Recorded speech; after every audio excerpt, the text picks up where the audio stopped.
உங்கள் G3 live channel. தேவன் நமக்கு கொடுக்கிற பணத்தை நாம எந்த வழியில செலவு பண்றோம்? ஆண்டவன் நமக்கு கற்றுக் கொடுக்கிற வழியில நம்ம செலவு பண்றோமா? இன்றைய நாள் இந்த பாடத்திட்டத்திற்கு உங்களை அன்புடன் வரவேற்கிறேன். நேர்மை என்ற பாடத்தை நாம் பார்க்க போகிறோம். நேர்மை என்று சொல்லி பார்க்கும் பொழுது நாளும் நாம் செலவு செய்கிற பணத்தில் நேர்மையை நம்ம காட்ட வேண்டியதாக இருக்கிறது.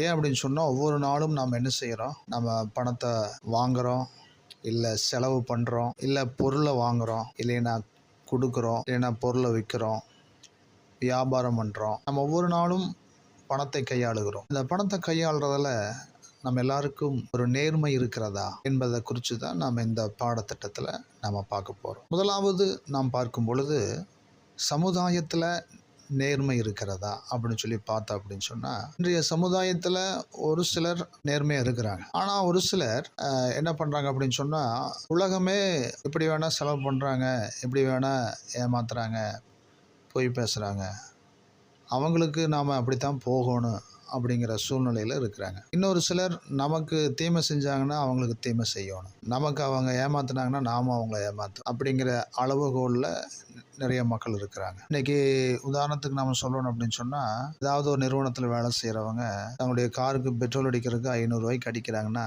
அந்த 500 ரூபா பெட்ரோலுக்கு ரசீது 1000 ரூபான்னு சொல்லி வாங்குவாங்க.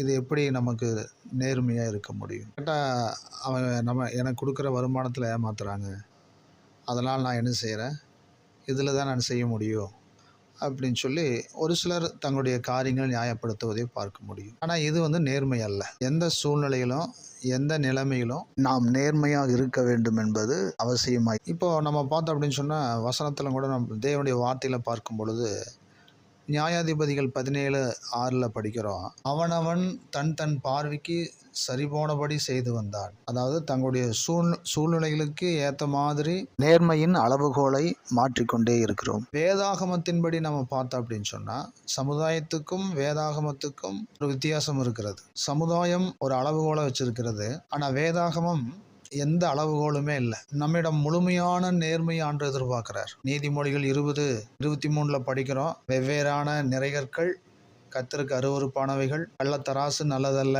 அப்படின்னு சொல்லி சொல்றாரு. நீதிமொழிகள் 12ஆம் அதிகாரம் 22ஆம் வசனத்தில் படிக்கிறோம், பொய்யுதடுகள் கர்த்தருக்கு அருவருப்பானவைகள், உண்மையாய் நடக்கிறவர்களோ அவருக்கு பிரியம் அப்படிங்கிறார். அப்ப நம்முடைய ஆண்டவர் சத்தியத்தின் தேவன். சத்தியம் என்பது தேவனுடைய தன்மைகளுள் ஒன்றாயிருக்கிறது. வேதாகமத்தில் நீங்க பார்த்தீங்கன்னா பல இடத்துல சத்திய தேவன் என்று குறிப்பிடப்பட்டிருக்கிறத நம்ம பார்க்க முடியும். யோவான் 14ஆம் அதிகாரம் 6ஆம் வசனத்தில் படிக்கிறோம், நானே வழியும் சத்தியமும் ஜீவனுமாய் இருக்கிறேன், என்னை இல்லாமல் ஒருவனும் பிதாவிடத்தில் வரான் அப்படிங்கிறார்.